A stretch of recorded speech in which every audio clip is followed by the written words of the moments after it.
Board of Education meeting, 7:01 actually. Kenna, can you give us a roll call?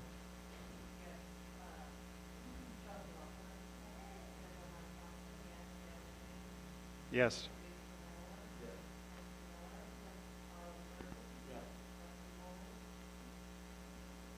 Okay.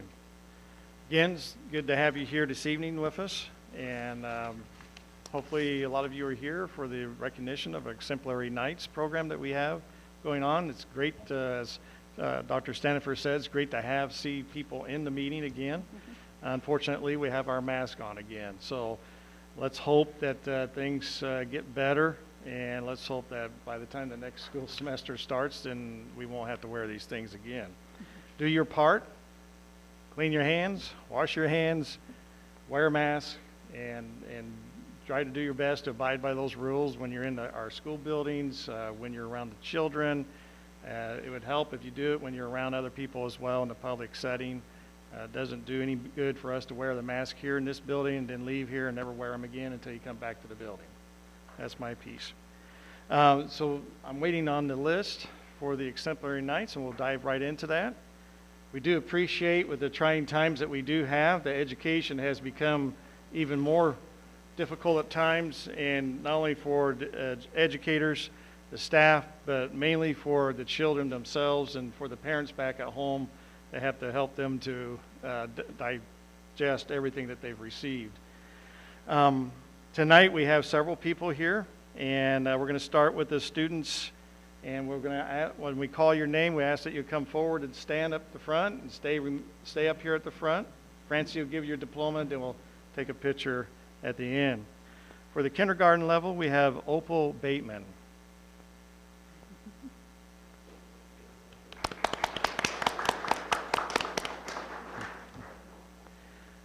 First grader, we have Elena Dean.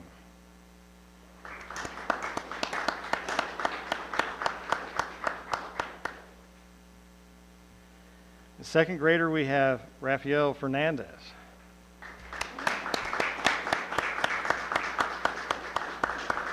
I think he just got done playing soccer. Third graders, we have Xandon Swanstrom.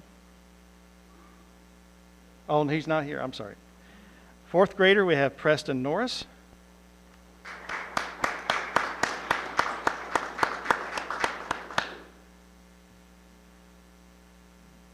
Fifth grader is Peyton Brown, not here as well.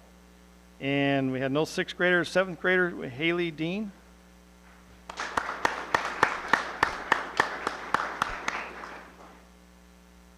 And eighth grader, we have Cy Dean. Yeah? Not here? I'm sorry. I pronounced the name right, though. High school, Blue Ridge High School, we have Gracie Schaefer and Caleb Southern.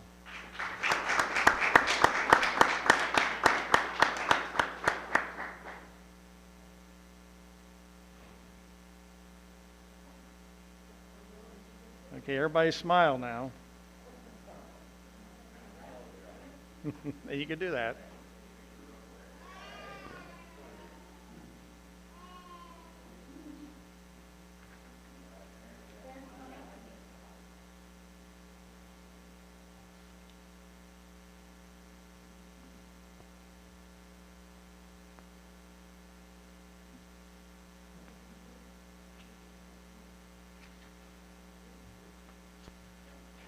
Thank you very much.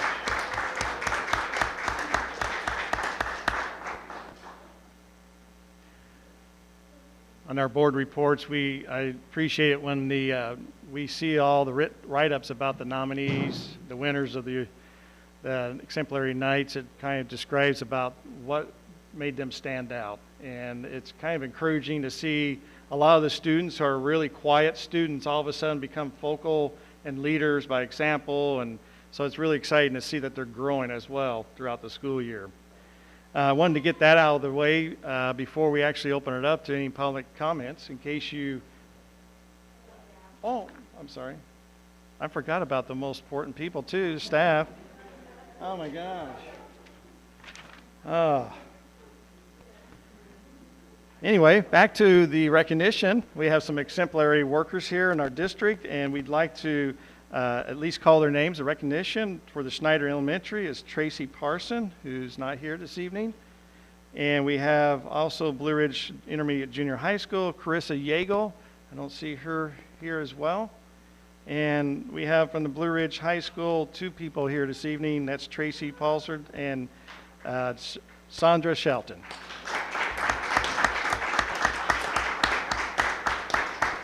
I have to get your picture. Do I have a picture taker?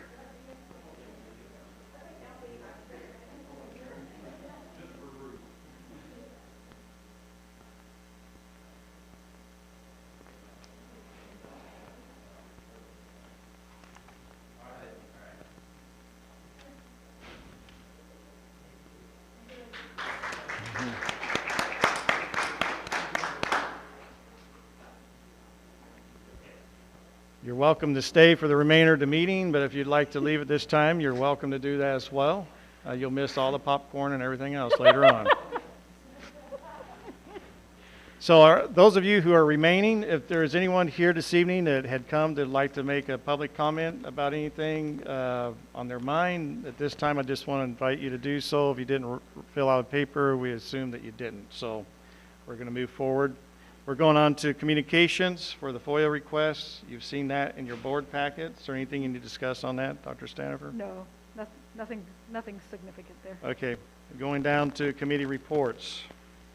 Okay. And I do want to share a report with you. My computer's having a hard time opening up. Okay, here we go. So we met on August 23rd at 6 p.m. as a committee.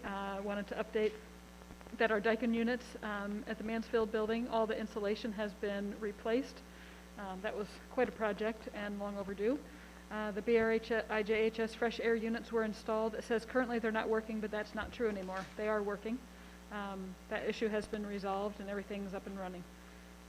Let's see, elementary building, we've had high humidity in a classroom, the counselor's office, and in the kitchen. And Alpha has been working with ordering some new parts that they think might be part of the solution. And I know that Mr. Payton helped out. He went and tried to purchase dehumidifiers. I understand they're on back order, like a lot of other COVID-related items are, so those have not been put in place yet, but we're going to try that in the meantime as soon as they arrive. Old gym HVAC has been successfully repaired, and the coils for the new gym have also been replaced. Washer and dryer are installed in the life skills classroom, which is wonderful. They're up and running. The new high school offices, we have a few finishing touches. We're still waiting for Hart to come in and help with phone service to those, and a little bit of trim work in there. But other than that, the offices are already being used, so they look very nice. Transportation office building, we have more than a foundation. We actually have, Mr. Seneca's class has been out there for a couple days already, so they have their trailer out there and they're getting new things done. We've had some concern with the gas line that had to be run there. They would not run a new line for us. They wanted us to work off the existing line, so we're having to add in the cost of some trenching to get that gas line run, and while we're doing that, we're also going to bury the electric over there and fix the panel that the water has been leaking into from the roof of the bus barn. We had some code violations with the placement of our gas tanks. We're working to, there's a lot of moving parts right there, but we're going to get more concrete poured and get the electric hooked up to them and then call the fire marshal back so we can make sure that we pass inspection. And we will be bringing a candidate to you during closed session for the position of O&M supervisor. And that is the report. All right. No further questions on that report. We'll move on to administrative reports. Dr. Stanifer, you got the floor. That would be me. So I just wanted to emphasize kind of what Dale, you just mentioned, that IDPH and our local health department is continuing to ask that people follow the guidance for when you're a positive case or a close contact, or you have symptoms, or you're in a household that has symptoms. So we are working in conjunction with them and will continue to do so. The other thing that I wanted to highlight is that we will be having strategic planning on Saturday, October 16th, starting in probably this location, at least inside the high school, if not inside this very room, depends on our numbers. We'll start at 8 o'clock in the morning. We'll serve a light breakfast. We'll fill you up with a lunch along the way, and hopefully we'll be done by 3 o'clock, maybe sooner if our numbers are small. But we're going to start the personal invite routine pretty soon, and we want people to come and have a voice and share with us what they'd like to see from the school district over the next 3 to 5 years. And that's my report. Okay. And do you foresee any issues with the Public Department of Health and everything with us meeting as a group? I don't know how many people we're going to have in one area. We will do this, and we'll base our location. A lot of our time is going to be apart from each other.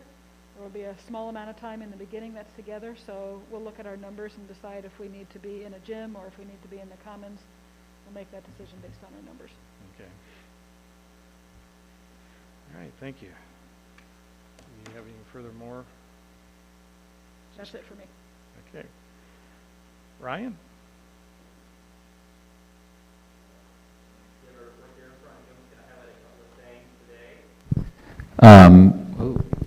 The first thing I want to look at, just pre-K screenings. We are continually screening throughout the year. The purpose of that, one, is to make sure that we always have our spots filled. Number two is to make sure that whenever we do have a spot that opens up, to make sure that we are enrolling students that are highest need in our community. And so that is something that we'll continually do, and we actually will do another screening mid-October, and we anticipate having some openings coming up in mid-October. Let's see here. Project Connect is one thing I wanted to highlight. I've talked a little bit about this before. Basically, Project Connect is working with the Erickson Institute and working with kindergarten teachers across the state. Our kindergarten team is doing that, which we're excited about. Basically, we do a kids assessment, which is an observational assessment that we do in all of our kindergarten kids. It's a state assessment that we have to do. We look at 14 different measures. We take that data, we interpret that data, and then we formulate instruction based on all of it. This program really looks at really fine-tuning that and really putting in some supports, some structures to help us continue to be at a high level when we talk about taking and looking at assessment, interpreting it, and then designing instruction based on it. So we're very excited about that. In addition to that, and one of the reasons why Tracy Parson was selected as one of our exemplary knights, she actually was selected as a member of the Action Research Team, which is very exciting. And so she'll be doing some case studies and working with students throughout the year. And then basically her information from her case study will be used to help kind of drive learning for 5 and 6-year-olds across the state and across the area. So we're very excited about that work. That's really most of my report. If you have any questions, I'd be happy to answer any of those. It's good to see the enrollment's gone up. Yeah, we got hit pretty hard during that registration date when they had in person. You can see a huge increase there. For those of you who do not have the numbers in front of you, we had about 232 students last year, pre-K through 3rd grade. Right now we're at 250, so we had an 18 student increase last year to this year. And we do see some of that in the classroom. A couple of our classrooms are a little bit larger, but overall, we're excited to have that increase. Good. Any questions? All right, Katie, you got the floor.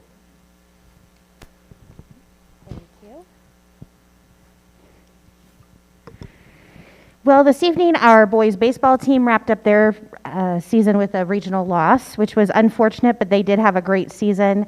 And then our girls' basketball team got started, and they had an 8th grade win last night, so they're off to a great start. And the girls are really excited about that win last night.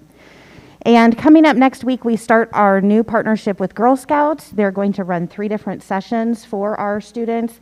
The first one is a STEM club. It's for 4th and 5th grade girls, and it is free for all of the girls to participate in. So we're very excited about that new partnership with them. Do you have any questions? No, thank Nope. you. Okay. And Brian, you have the floor for the high school. Oh, all right. Or, here, Let me you got set too this much down stuff here. first, yeah. Okay. Yep. All right.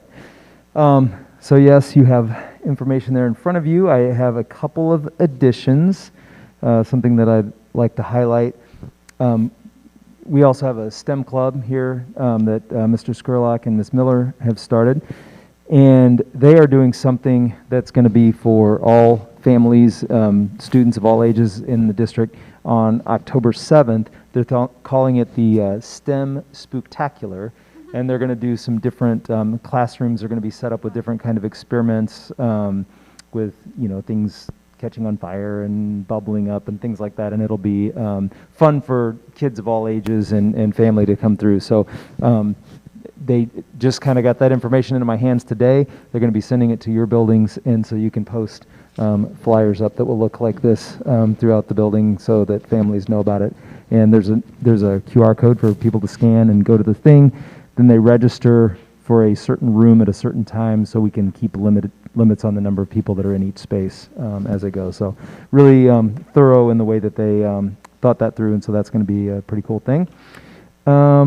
Let's see. Also, late submission for one of the athletes of the month.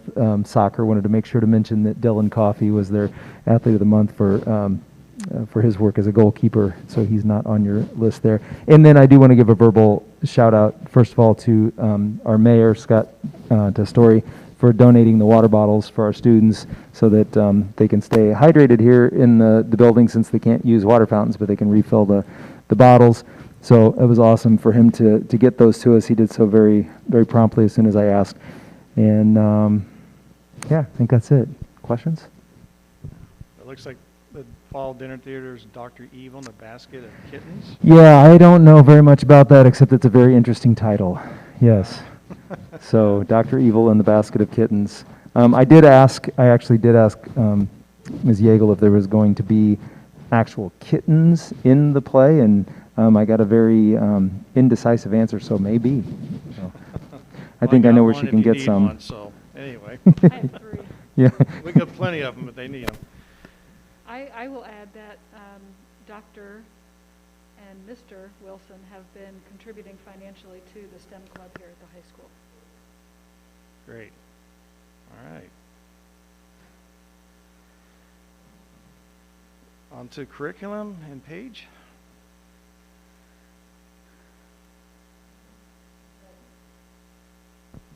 My report was pretty lengthy this month, so I don't know that I have anything in addition to add, but do you have any questions about the long report that you read?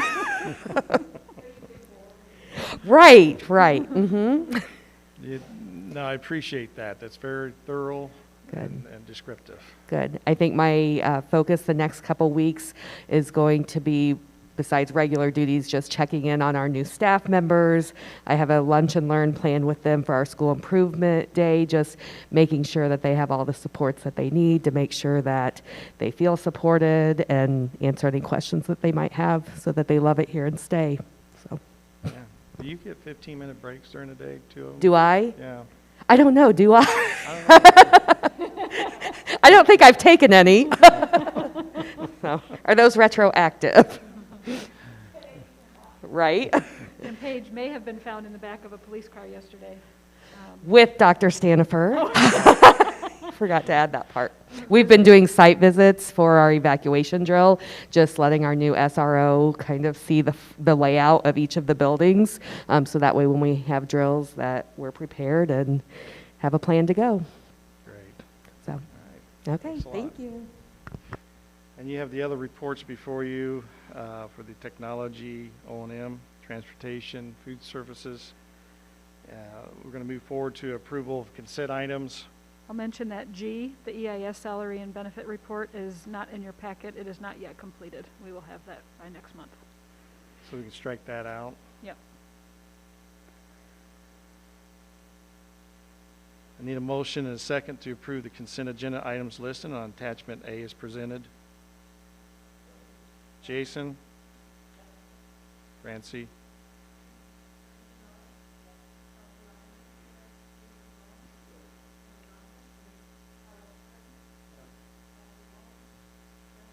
Yes.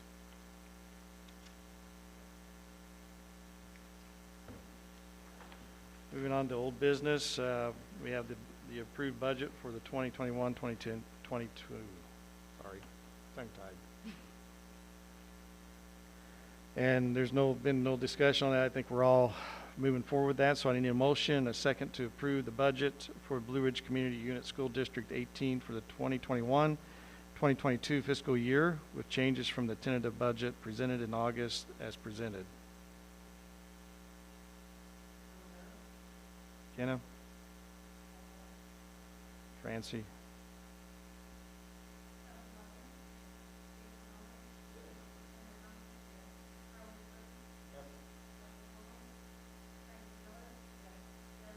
Yes.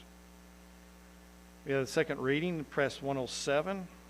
Is there anything you need to add to that, Dr. Stanifer? Is this what this big No. wad of paper is? That's not No? that. Anything from the policy committee? It really was a cleanup. This part of Press 107 was basically a cleanup. The rest of Press 107 that is not in front of you, you're welcome. It's probably another 80 to 100 pages. The rest of it was administrative procedures and exhibits and revised tables of contents, and none of that needs board approval. So we just gave you the nuts and bolts, and basically it's cleaning up policy language. Okay.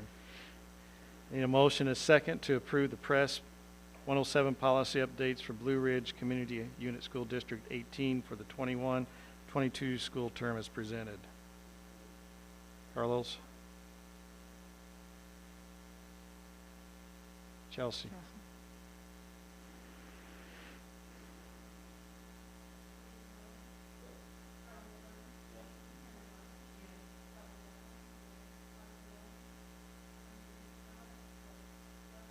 Yes. All right. So before we go into this consideration of resolution to support the extension of Farmer City's tax increment financing district number 2, I'd like to also welcome our mayor here in Farmer City, Scott Testori. I'm glad you're here this evening, and Sue McClellan, who's the city manager. Thank you for coming back. I think it's probably about 3 times in a row for you. We appreciate that. So as my understanding, I was not able to be here the last meeting, and so I don't know if you didn't have any discussion at all on this? Other than they wanted to wait. All right. So you've all had plenty of time to read the intergovernment agreement form that was presented in our board book.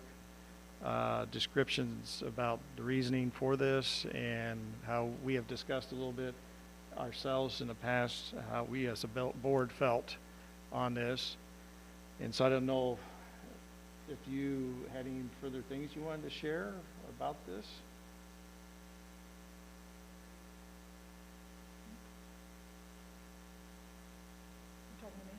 Or anyone? No?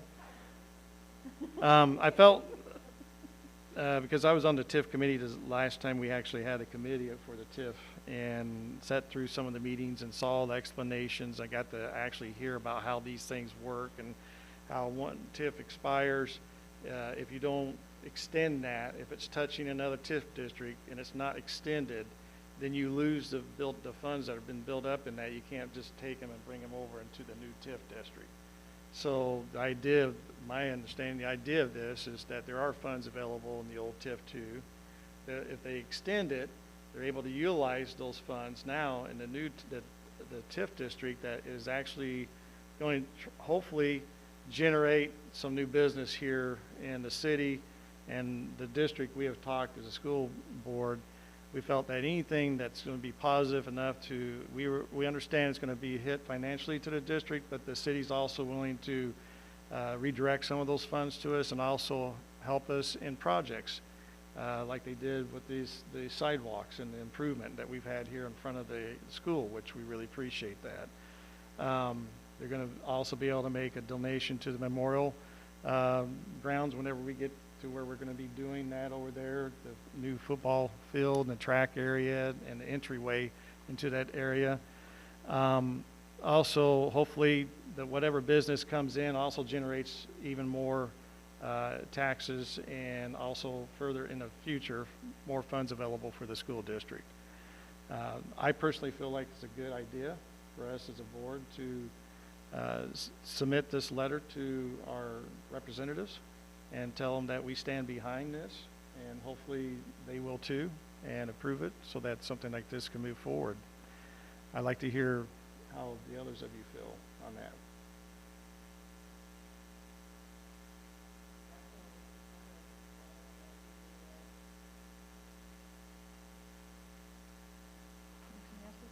No? And I'll say I did a little bit of a calculation. If I did my math correctly, it looks like the EAV that we would not be, receiving the tax money from would be just over 2% of our total EAV. So it's a very small impact for the great impact that it could have for the community. Unless we continue, and we appreciate that the city has, in the last few years, has given us a break on the power. With that continual break that we get on that, plus the savings with the new HVAC that we have in the school, we have seen our electricity rates drop significantly. I mean, they used to be 35,000 a month, and they're down to sometimes 13,000 a month. We do appreciate that. What's that? Yeah. Thank you very much. We appreciate that. All right. So I need a motion and a second to approve the resolution and intergovernmental agreement between the City of Farmer City and Blue Ridge Community Unit School District number 18 as presented, and we'll move that. Yeah, I need a second. Carlos?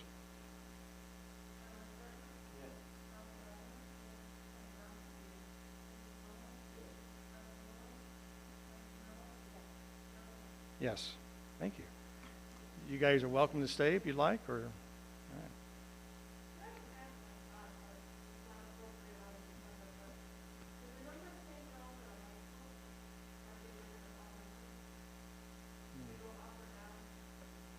Oh, the enrollment I numbers? think they were I just, think the high school is a little bit lower. yeah. Mhm.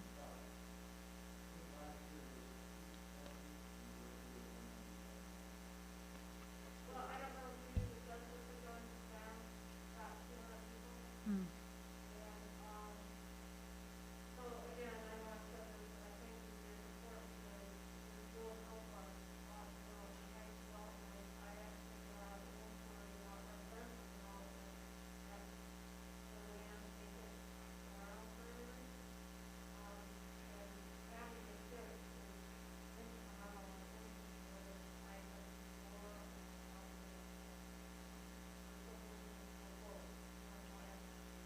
Good. All right. Thank you.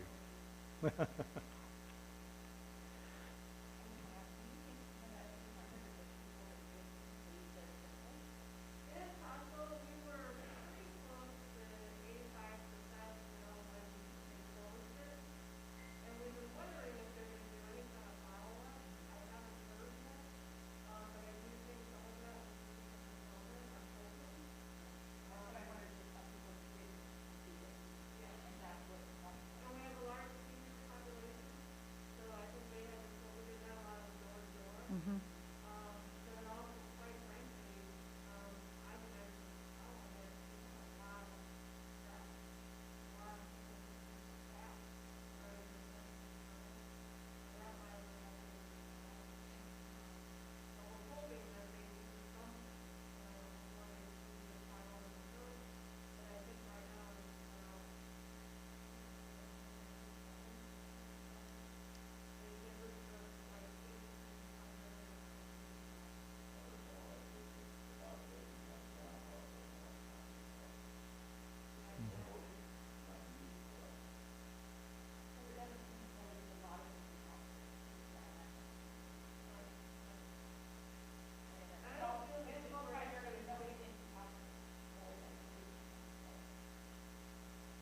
What is the current population, based off the new census, what is the population in Farmer City?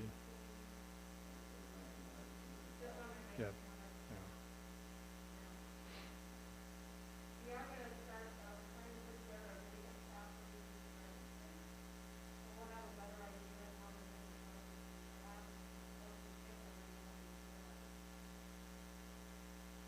All right. Thank you. Thank you. We'll move on to new business, technology staffing report. You saw the report in front of you, and I'll just start by adding that you know that we've asked for multiple years to have additional help over the summertime. Summertime is very critical for doing a lot of maintenance work, but also a lot of technology work, so they're not in classrooms and needing to do things, cabling things while students are present, teachers are present. So, and I believe it's been kind of a pattern the last couple of years that they've asked for an extension to have that summer help go a little bit into the fall. I think I was communicating with Jason earlier today and made the comment about there's a good handful of people in the district that are definitely doing more than one person's job.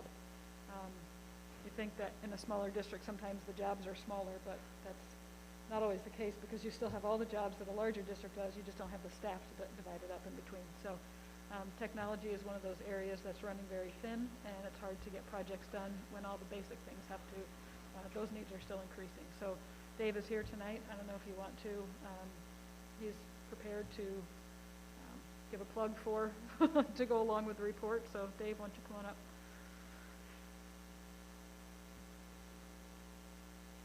Nice report, by the way. It's very thorough.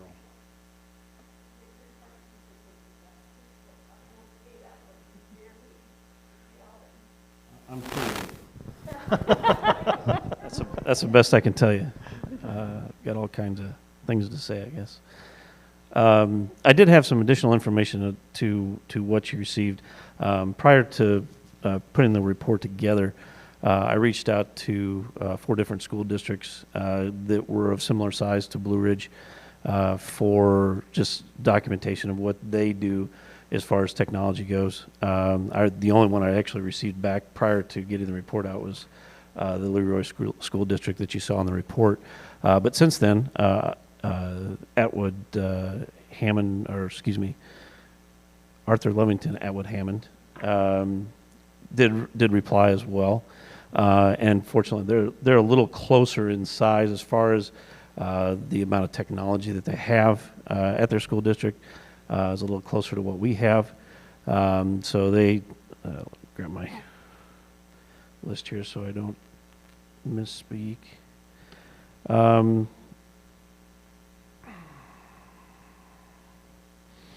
Yeah, so they're, the number of desktops that they have is 150 desktop PCs, roughly about 1,200 Chromebooks.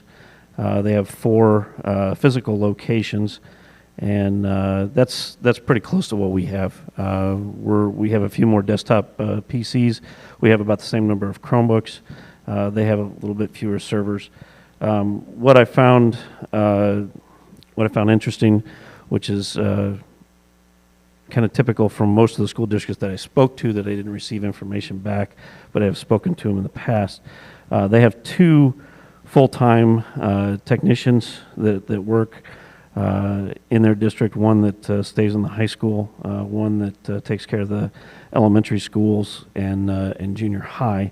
And then they actually hire out the rest of their work. So all of the work that they do on desktop PCs, servers, networking equipment, any of that stuff is all hired out to a outsourced company that essentially does an outsourced IT work. All of that work is in-house with us. We don't hire any of that work out at this time. So they're really, and they're also suffering from roughly a 24 to 48 hour response time on any kind of issues that they have with servers, PCs, any maintenance that they have to have done. They've got to wait in order to get that stuff done. And as we keep all of that in-house, we're a little quicker response to it. But we are falling behind, so that's the reason for the request for additional staff. I had a question. It looks like quite a bit of savings if you went with these projects, per year. That would pay a big chunk of someone's salary. Yeah, and those are only 2 projects. I mean, we have a lot of projects that we can't get to that also offer cost savings. The phone system one is probably the biggest potential, and that the cost savings associated with that are really difficult to estimate, because we don't know how many of the phone lines we'll be able to eliminate. We may be able to eliminate all of them. We don't know if there's going to be, what the costs are going to be associated with a different phone system exactly. We have a good idea because I've spoke to them a couple of times. But yeah, it's a fairly big project. But again, it's one of those, as I said in the report, I haven't really been able to spend the time that I need to really flesh it out and find out what those savings could be, because we don't have time to spend on it. My concern over the voice over internet is that I presently use that in my work situation. Whenever the internet goes down, you lose your voicemail, or you lose your ability to communicate. With the landlines, at least they stayed alive, even though your internet was down. That would be my biggest concern if you did have something that came, a surge or a hack or something that attacks the district, then we wouldn't be able to call buildings or anything. And that's true to a certain extent, because if there was any kind of if there was a major, say, some kind of a major impact that took place in the area, we would lose phone lines. We would lose POTS lines too, because POTS lines aren't POTS lines anymore. They're not hard lines like they used to be. At some point in their life, they're moving. They're over the internet. So even local POTS lines aren't necessarily just POTS lines anymore. So voice over IP is kind of the standard. It's actually what we use in the district now. The system that we have is a modified voice over IP system. So all the calls that we make within the district are all voice over IP. All of the calls, all the transfers and things like that take place in the buildings are all voice over IP. We don't have, other than the fax machines themselves, we don't have a true hardline phone that you can just pick up and dial out on. Everything runs through a voice over IP system in some way, shape, or form within the district. So it really wouldn't be that different than what we have now. Did anybody have any questions for Dave as far as the request? It'd be full-time.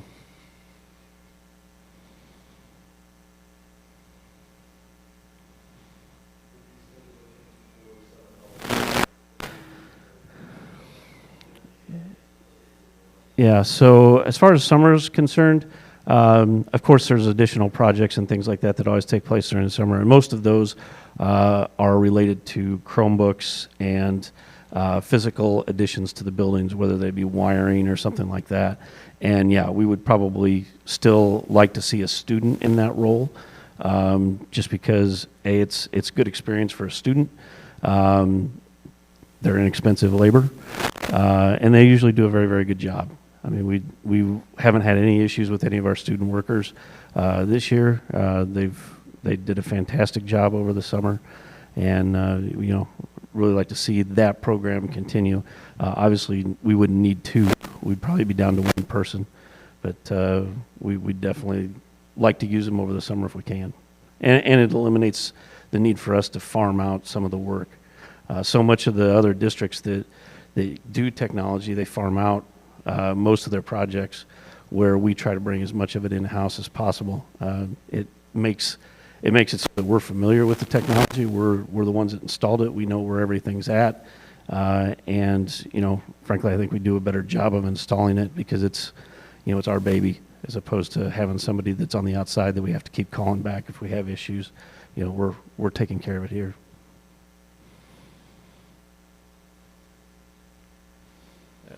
He'll-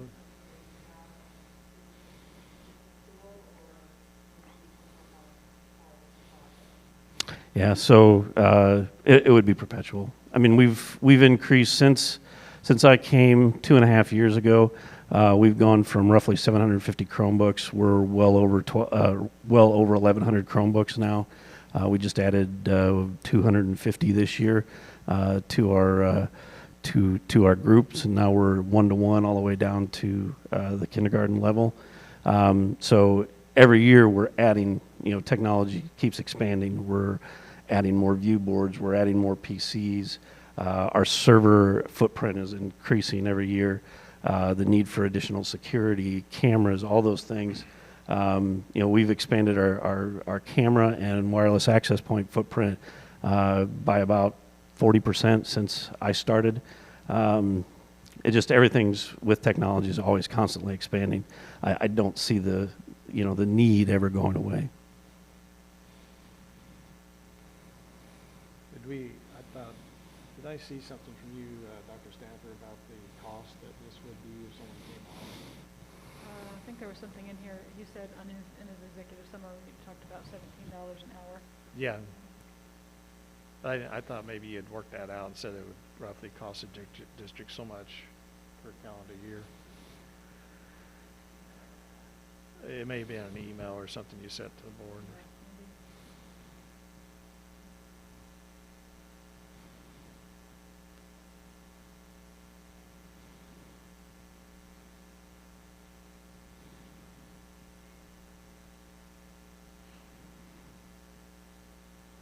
do you feel about this? Do you want more discussion time to be able to see what the impact this would be financially on the district per year?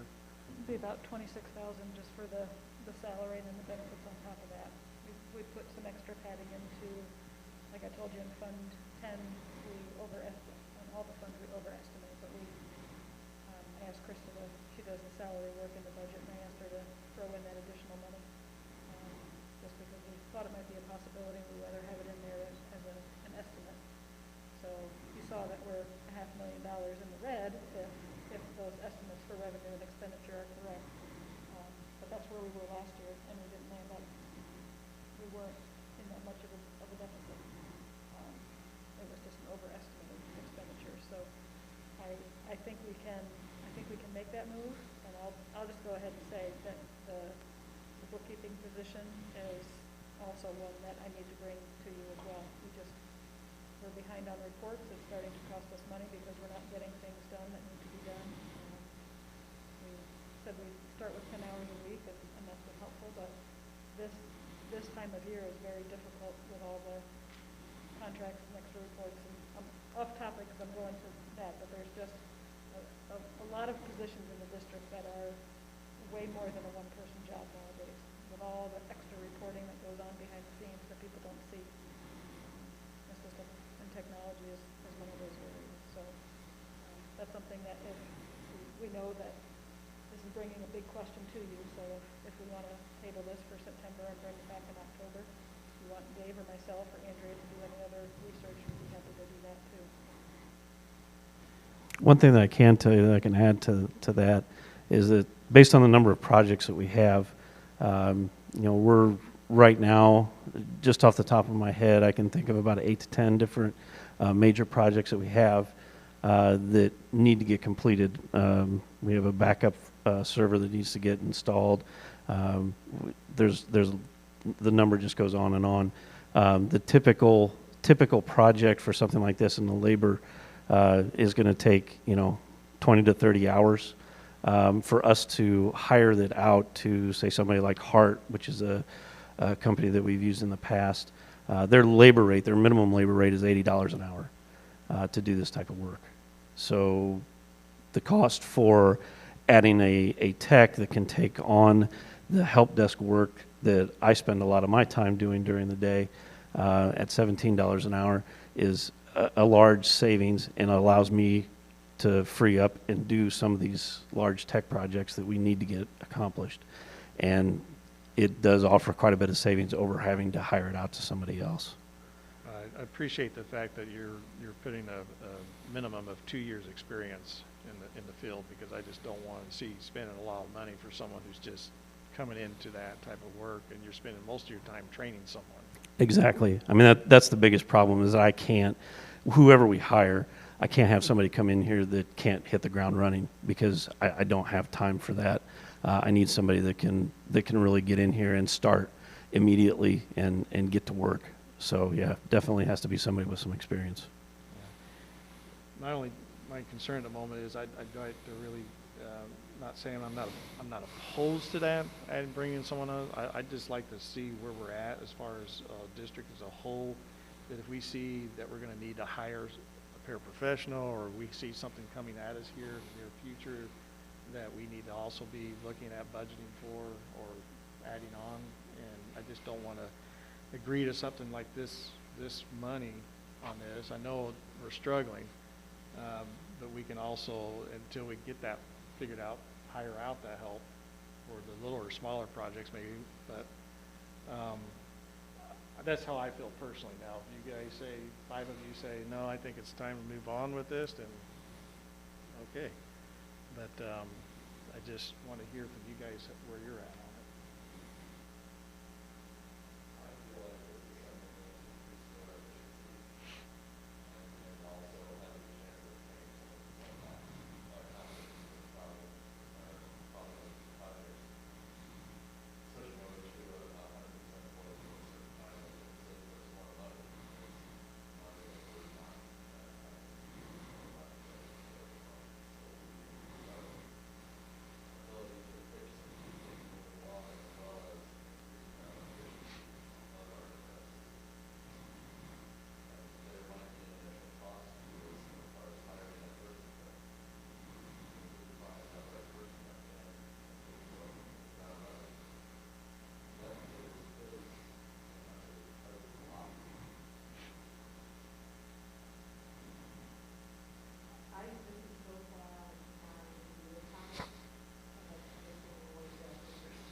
Certainly. And one of the things that we can do that I didn't have really time to put together for the report is I can get you a list of known projects that we have right now. Sure. I can get you, and of course they evolve constantly as things change. You know, the projects change. So, you know, it's not an end-all be-all list, but what I can get you is what's on the books currently, and then I can get you an idea of what it would cost to hire those things out versus what it would cost to do it in-house. Sure.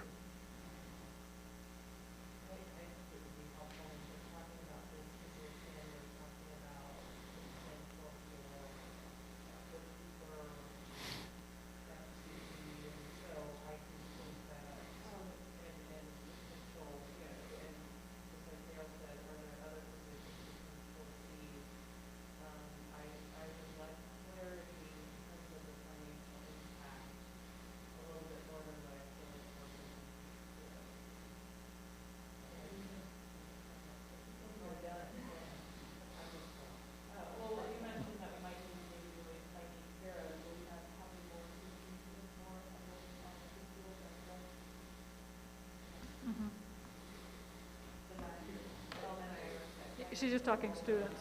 Yeah. No, she's just saying you have 18 more students than last year. Oh, sorry, yes, no.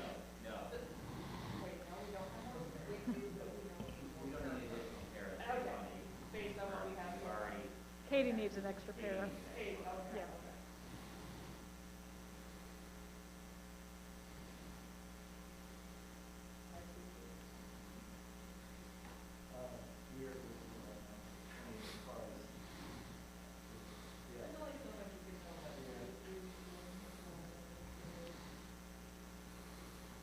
Yeah, Brian's still trying to hire one, but we have somebody subbing in the position, so.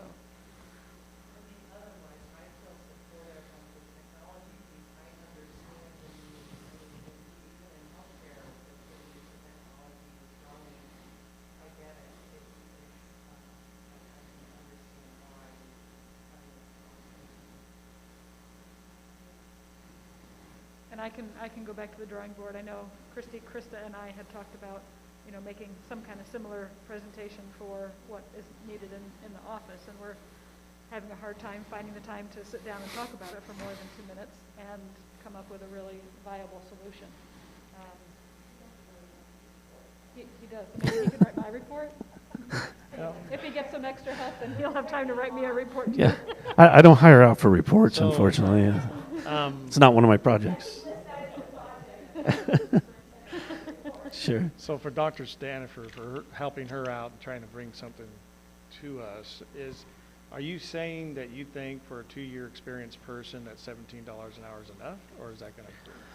I think it's a good spot for them to start. Yeah, absolutely. I don't think. I mean, based on the current market for IT professionals, I think it's a good spot. Yeah. And I'm basing that information on, you know, what I can find on hiring sites, you know, what other looking for help desk positions. I know, like at Parkland, a starting help desk technician that does what we do, because they have different levels. For a starting help desk technician there, it was, I think, $16.85 or something like that was what they start at. So.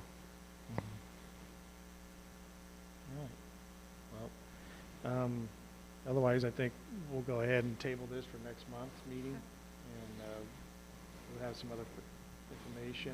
If we have any questions, we'll give them to Dr. Stanford, and she can give them to you, and you can, you know, follow up with answers or whatever if we need some clarifications. Appreciate it. Thanks, Dave. Sounds good. Thank you.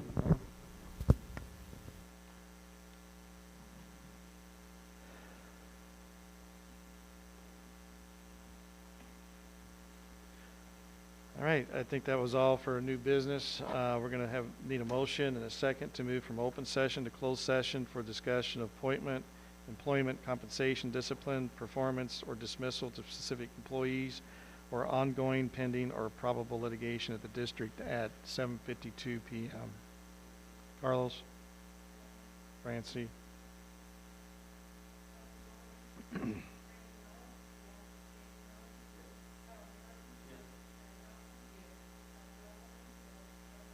Yes, thank you.